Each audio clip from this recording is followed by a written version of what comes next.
Hey guys, it's Hannah and welcome back to my channel where I'll show you how to paint your nails like a boss. Today I have this really cool henna inspired design and it's really easy to create, so let's get to the tutorial. First I start off with a light beige. This one is O.P.I, My Vampire's Buff, and I apply that to all of my nails. Then I went ahead and applied a second coat, and I even did a third one off camera. And the secret to this design is these water decals from Born Pretty store. Then I went ahead and cut out the bottom row because that's the ones I'm going to be using. And by the way, this set comes with 2 other sheets of decals, but we won't be using those today. Next I go ahead and cut up each design for each of my nails. And I decide which ones I want to put on which nail. So the first step to using these is to peel off that plastic backing, which is very important or it won't work. Then you want to go ahead and grab some water.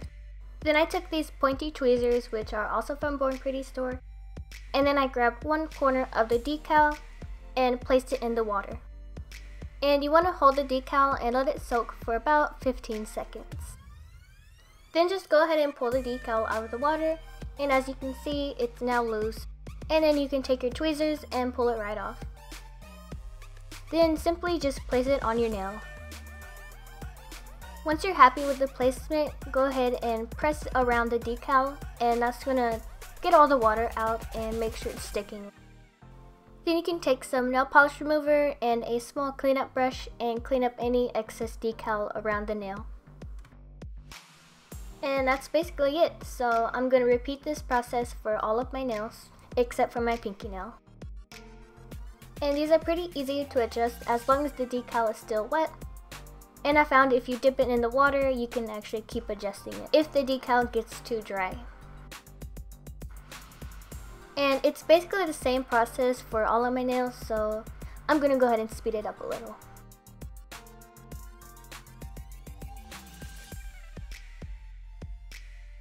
And once you finish applying the decals, there is no dry time, so you can go ahead and apply your favorite top coat. And you don't even have to worry about smearing, which is great about these. And once I applied the top coat to my pinky nail, I decided to add 2 jewels right at the cuticle. Because every mani of mine needs a little sparkle, come on. Then I did some final cleanup, but that is basically it for this mani. It's super easy, and I really hope you guys like this one. And if you want more designs that are quick and easy to create, I have a whole playlist, so make sure you check that out. Follow on Instagram at boss_nailart. Use hashtag mybossnailart if you decide to recreate any of my designs. And subscribe below for more videos just like this one.